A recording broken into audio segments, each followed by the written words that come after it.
बड़े शहरों, आलीशान बिल्डिंगों और लग्जरी गाड़ियों से भरी सड़कों और तमाम सुख सुविधाओं के बीच क्या कभी आपने सोचा है एक ऐसी भी जगह है जहां जिंदगी अभाव में है, जहां मजबूरी ही जिंदगी का नाम है, जहां दिन रात मेहनत करने के बाद भी थाली में स्वादिष्ट भोजन नहीं मिलता है, बच्चों को कई बार भूखा रहना पड़ता है, जहां लोगों के सर पर आसमान ही छत हो और बांस की कमची के टट्टों से बनी दीवारें, घास फूस से बनी झोपड़ियाँ ही उनका आशियाना हो, जहां बीमार होने पर समय पर इलाज नहीं मिलता हो और स्कूल का कोई ठिकाना नहीं हो।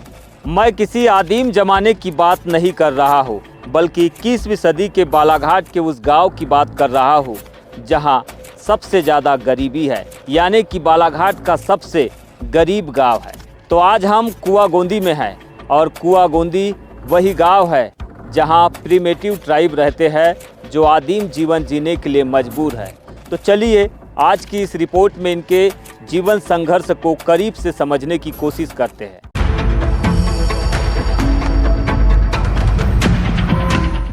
निकले हैं कुआगोंदी जाने के लिए। कसंगी में पहुंचे, रास्ते में ये बुजुर्ग बैगा दंपति हमें मिले। अपनी ही धुन में चलते हुए ये नजर आए तो सोचा इनसे कुछ चर्चा कर लिया जाए। क्या नाम है आपका? राम सिंह जी। कहाँ जा रहे हैं राम सिंह जी आप? चावल के लिए। चावल के लिए? हाँ। कहाँ? कसंगी पंचायत में। अच्छा, कसंगी पंचायत में। हाँ। कितना किलोमीटर पड़ता है कुआगोंदी से कसंगी? 2 किलोमीटर होगा। 2-2.5 किलोमीटर पड़ता है। 2-2.5 किलोमीटर है। क्या उम्र हो गई आपकी? अब उम्र है, आप जांच करो, हम तो हमको क्या मालूम। हर महीने आते हो राशन के लिए यहाँ पर? हाँ। फिर ले जाते कैसे हो? बस ये तो लकड़ी से तंगा था ना, बस मुंडी से पकड़ना, लकड़ी से पकड़ता। चल लेते हो? कितना किलो रहता है? थोड़ा थोड़ा ले जाता ना, जैसे जो 5 किलो 6 किलो हो। तो आप दोनों को कितना किलो मिलता है? कुछ महीने में 20 किलो, कुछ महीने में 30 किलो, ऐसे। तो फिर 30 किलो ले जाने का रहा तो कैसे ले जाते तो हैं? नहीं, वैसे बंद 5 किलो 6 किलो ले जाते हैं। आधे चावल को जमा रहा था, अभी फिर सबरे ले गया। हाँ, 6-7 किलो। और गेहूँ काम धंधे है गांव में कुछ आप लोगों के पास? नहीं है। क्या करते हो आप लोग? क्या क्या भैया हमारा जंगल के बांस में लाते हैं, सुपर डल्ला बना रहे हैं, उसको ले जाते हैं बाजार, समर बाजार। कौन कौन से बाजार ले जाते हैं? समर बाजार, हाँ, बितली बाजार। बिक जाता है? हाँ, बिक जाता है। चलने में तकलीफ तो होता है जैसा।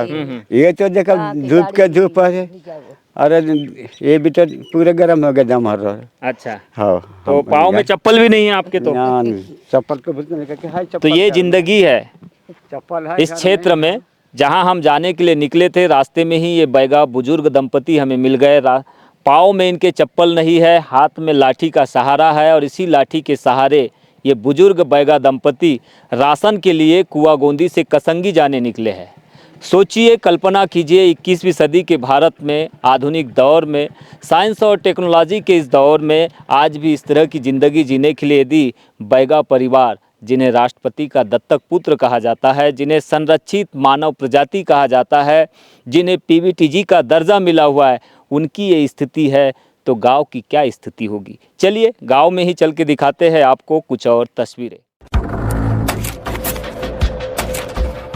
हीरो लग रहे हो राम सिंह जी आप तो। जी मैं क्या बताऊं, हीरो नहीं हो सर, गरीब लोग हूँ मैं, बोलने वाला और जवाब देने वाला।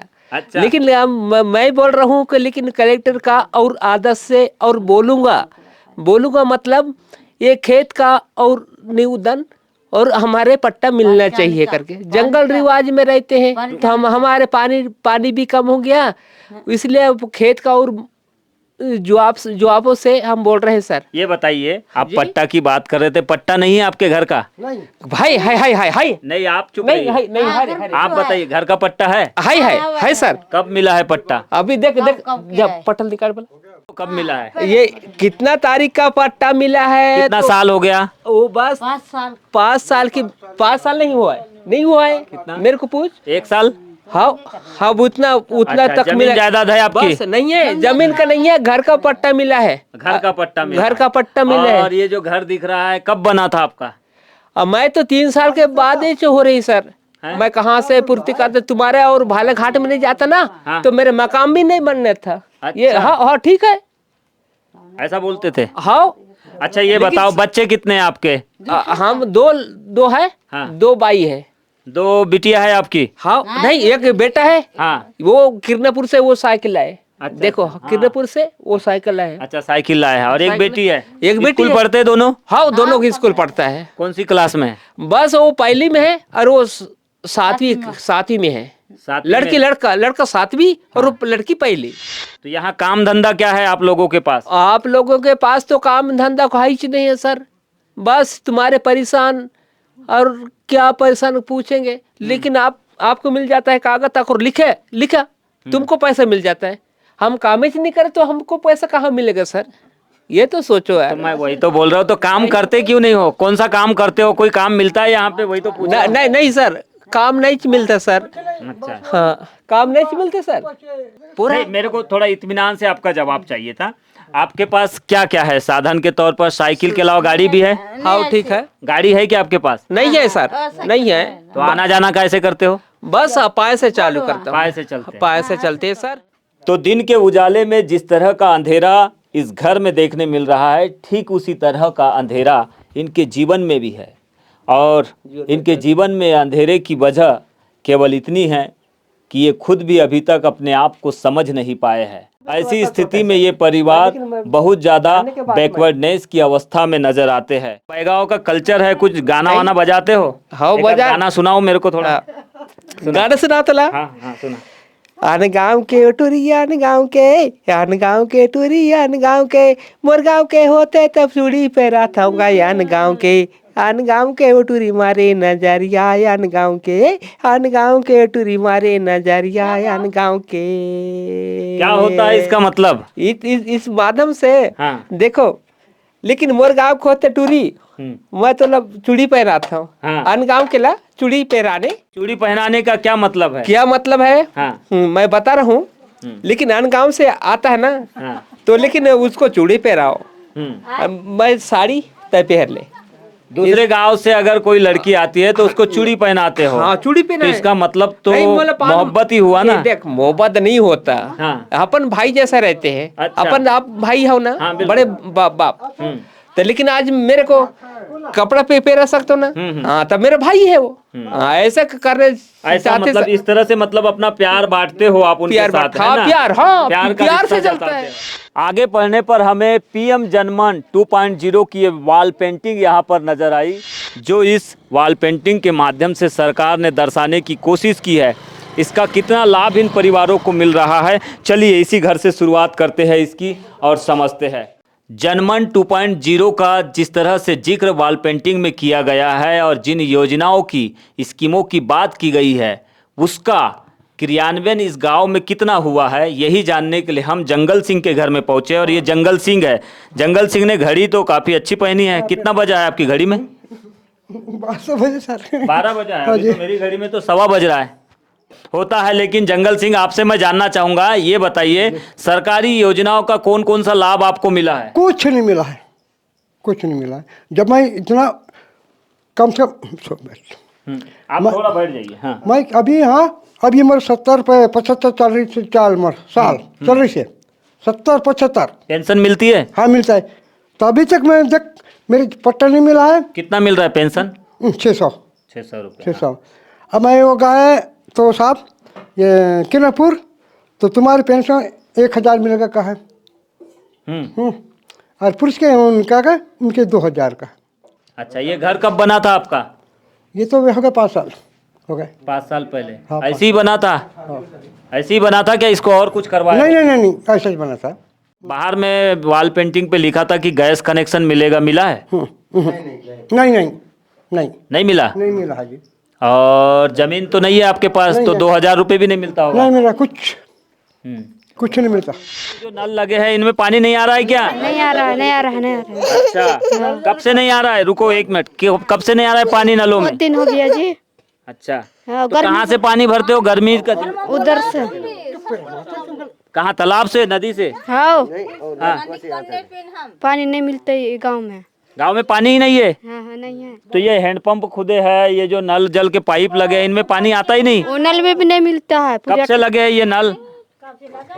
वो 3-4 अच्छा, ये बताइए क्या नाम आपका? समारोह समारू। हाँ। तो गांव में नल जल योजना का लाभ नहीं मिला है? नहीं जी, लगे है हाँ। पानी नहीं।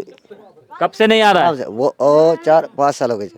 तो चलिए आपको तस्वीरें दिखाते हैं। लोगों का कहना है कि यहाँ पर नल जल योजना का काम तो हुआ है, लेकिन इन नलों में पानी अभी तक नहीं पहुँचा है। ये देखिए, ये नल आपको दिखा रहे हैं, ये टूट फूट भी गया है, पानी बिल्कुल नहीं मिल रहा है। सामने जो नल दिखाई दे रहे हैं, ये भी ऐसी स्थिति में है कि आप सारी जगह पर आप देखेंगे पीएचई विभाग ने यहाँ पर नल जल योजना के तहत पाइपलाइन बिछाई है, पाइप पहुंच गए हैं, नल लगाए हैं, लेकिन इन नलों में अभी तक पानी नहीं आया है।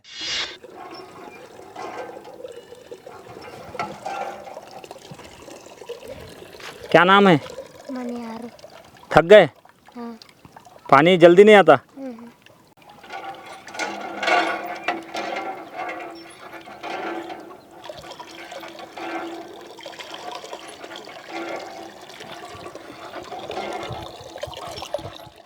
कसंगी पंचायत के कुआगोंदी में 35 बैगा परिवार निवास करते हैं।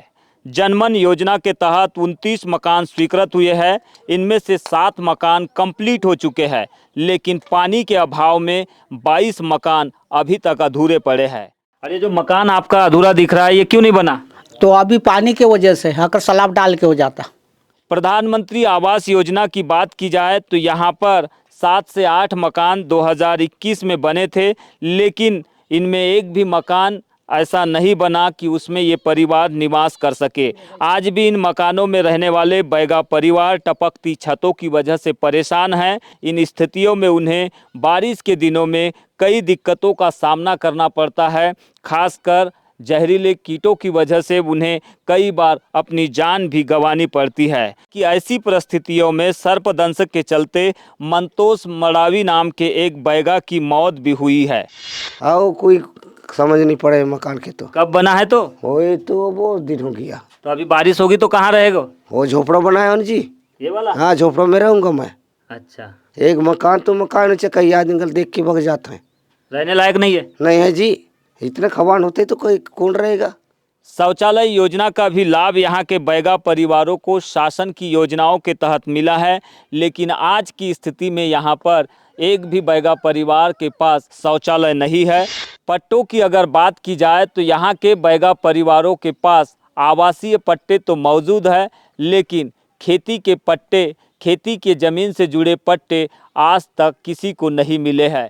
यहाँ पर यदि शिक्षा की बात की जाए तो प्राथमिक शाला का भवन तो है, लेकिन भवन की स्थिति ठीक नहीं है। स्कूल में पढ़ने वाले बच्चों को बारिश के दिनों में खासकर टपकती छतों के वजह से परेशान होना पड़ता है और उन्हें भीगना पड़ता है।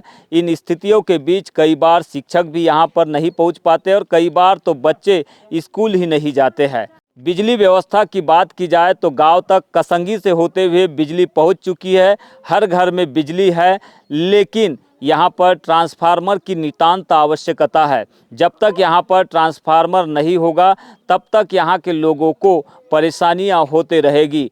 तो कुल मिलाकर इस गांव में सरकारी योजनाओं का क्रियान्वयन तो हुआ है, लेकिन क्रियान्वयन के नाम पर भर्राशाही भी देखने मिल रही है और कुछ तो कमियां इन बैगा परिवारों में भी है, जो लेक ऑफ अंडरस्टैंडिंग की वजह से, अपनी समझ की वजह से भी आगे नहीं बढ़ पा रहे हैं और उन्हें सही ढंग से सरकारी योजनाओं का लाभ भी नहीं मिल पा रहा है। लड़का हुआ है आपकी तरफ? लड़की है साहब। लड़की हुई है? कब हुई है?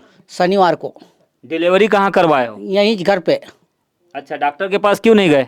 तो पैसा रहेगा तब तो। डॉक्टर भी तो गाड़ी घोड़ा के लिए पैसा नहीं मिल रहा है, तो फिर यही खाली करवाए। फिर ये छोटू मड़ावी है। इनकी गरीबी का अंदाज़ा इस बात से लगाया जा सकता है कि कल परसों ही इनकी पत्नी ने बच्चे को जन्म दिया है, यानी कि डिलीवरी हुई है, लेकिन ये हॉस्पिटल तक नहीं पहुंच पाए क्योंकि इनके पास पहुंचने के लिए पैसा नहीं है, साधन संपन्न नहीं है। सरकारी योजनाओं का लाभ तो इन्हें मिल रहा है, लेकिन उसका क्रियान्वयन प्रभावी ढंग से नहीं हो पा रहा है। ये चाहते तो मुफ्त में इनको जननी योजना के तहत में हॉस्पिटल पहुंचाया जा सकता था, लेकिन इन्होंने प्रयास भी नहीं किया है। हमारे साथ कसंगी पंचायत के सरपंच प्रतिनिधि मौजूद है। आइए इनसे चर्चा करते हैं कि यहाँ के बैगा परिवारों की ज़िंदगी बदलने के लिए पंचायत स्तर पर इन्होंने क्या कुछ प्रयास किया है। क्या नाम?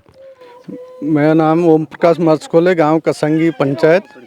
इसमें बैगा ये योजना है ना, बैगा योजना, उनको सबको लाभ मिल चुका। मिलने के बाद इसमें कुछ ठेकेदार लोग भी इनके साथ में गद्दारी तो हुआ, गद्दारी किए इनने, और इनका मकान सफाई से काम नहीं करे।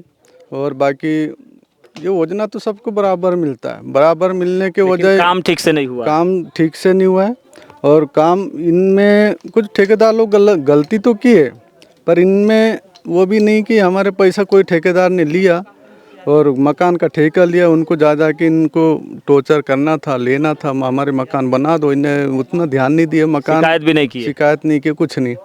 अब कुछ लोगों का तो बन चुका, बना भी तो पहले 2021 के मकान ऐसे जर्जर बने, उनको बरसात के समय हमको निकाल के उनको घर देख के उनको बाहर इस्ता देना पड़ता, घर के अंदर रहो मत, धोखे में रात में गिर जाए, कुछ हो जाए तो उनको बाहर करके रखना पड़ता है। और बाकी महिला को योजना मिलता है, उनमें डॉक्यूमेंट्स में कभी KYC कुछ ये हो जाता है, आधार अपडेट वगैरह, आधार अपडेट कर लो, कुछ KYC कर लो, कुछ। तो पंचायत स्तर पर ये काम नहीं कराते जाते क्या? कराते हैं, हमारे यहाँ कुछ नेटवर्क के कारण उनका OTP से रुक जाता है कुछ से। तो इसको हमने यहाँ से गाड़ी भर भर के भी लेके गए उनको, कई बार गाड़ी लगाए, उन पिकअप में भर के लेके मार्शलों में ऐसे लेके गए, उनके आधार अपडेट, कुछ डॉक्यूमेंट्स की वजह से इनका काम नहीं होता। कुछ इसमें बहुत सारे लोग अटके हुए हैं। तो पंचायत को भी दिक्कतें हैं, पंचायत को दिक्कत शासन से क्या अपेक्षा है इस गांव को बदलने के लिए? क्योंकि मुझे लगता है कि ये गांव सबसे गरीब गांव है बालाघाट जिले का। क्या लगता है आपको? हमको भी लगता है, ये शासन को भी, शासन ने तो हमको भी दबाव तो ऊपर से बहुत आता है कि कोगोनी में ऐसे डॉक्यूमेंट्स बनवाओ, ये करवाओ, ये वो करवाओ, पर हम नेटवर्क के लिए हार मान जाते हैं। नेटवर्क हमारे कभी गोल, कोई भी नेटवर्क नहीं है, कोई भी BSNL ऐसा देखो ना, अभी भी कुछ नहीं है नेटवर्क, किसी से बात हो नहीं पाता ना कुछ नहीं। अच्छा ये बताइए, इस गांव में लोगों के पास में टीवी, मोबाइल, अन्य सुविधाएं उपलब्ध है? इलेक्ट्रॉनिक उपकरण जो देखने मिलते हैं आज के ज़माने के हैं? ये रखे तो हैं घरों में, कई लोग अपने यहाँ कोगोनी में तो नहीं होंगे, सभी घरों के पास। कसंगी में ऐसे, कसंगी नहीं, यहाँ पर बोल रहा हूँ मैं, यहाँ तो टीवी टावी नहीं देख सकते। टीवी आज भी टीवी की दुनिया से नहीं जुड़े हैं लोग? नहीं। टीवी समाचार ऐसा मोबाइल। अच्छा, लाइट यहाँ पे पहुँच गई तो फिर टीवी क्यों नहीं चलाते? ये लाइट में ये मतलब एक सोचो तो दम नहीं है, समझो। यहाँ ट्रांसफार्मर हो जाए, कई बार इन्हें मोटर, हमने सिखाए भी उनको, मोटर ला लो यार, मोटर से पानी ले लेते हैं वहाँ से। इन्हें मोटर लाए, 1-2 महीना चलाए, फिर कनेक्शन के वजह से मोटर जल जाए तो गरीब का और नुकसान, 3-4 हज़ार और मोटर बनाने में लग जाता है। पानी भी नहीं है यहाँ पर? पानी भी, वो पानी ऐसे नाले से चढ़ाएंगे, कनेक्शन की कमी की वजह से मोटर जल जाते हैं उनके लोगों का। ये बहुत आप लोगों ने कुछ लिख के नहीं दिए क्या शासन को कि यहाँ पे कुछ ऐसी व्यवस्थाएं बनाई जाए कि लोगों को पानी मिल सके? शासन को हम दिखा भी दिए, यहाँ बुलवा दिया, शासन देख भी लिया, शासन से हम काम भी करा लिए, पर दिक्कत वहीं पड़ गया। हमने बोर, शासन भी बोर कराने के लिए मशीन भेजा, हमने एक बार 6 करा दिए, 400, 500, 480, 500 फीट नीचे करा ले तो पानी नहीं निकला, तो अब क्या कर ले। तो दिक्कतें केवल पंचायत की ओर से नहीं है, दिक्कतें बड़े स्तर की है, शासन स्तर की है। इन दिक्कतों का समाधान सरकार की ओर से नहीं किया जा रहा है, इसकी वजह से कई परेशानियां आ रही है। खासकर मोबाइल नेटवर्क नहीं होने की वजह से यहाँ के लोगों के आधार कार्ड अपडेट नहीं हो पाते, जो डॉक्यूमेंट्स है वो वेरिफिकेशन नहीं हो पाते। इन स्थितियों में भी कई योजनाओं का इन परिवारों को लाभ नहीं मिल पाता है। पानी की स्थिति यहाँ पर हमने पहले ही बता दी है कि पानी अभी तक यहाँ पे पहुँचा नहीं है। नल जल योजना के तहत काम हुआ है, नलों में अभी तक पानी नहीं पहुँचा। इसकी मूल वजह यह है कि यहाँ पर पानी का स्रोत नहीं मिल रहा है, इसलिए आज भी नीचे से नीचे में जंगल के किनारे नालों से पानी लाकर यहाँ के लोग प्यास बुझा रहे हैं। और इसी पानी की समस्या की वजह से यहाँ पर जनमन योजना के तहत में जो 28 परिवारों के मकान स्वीकृत हुए हैं, उनमें से केवल 7 ही मकान बन पाए हैं।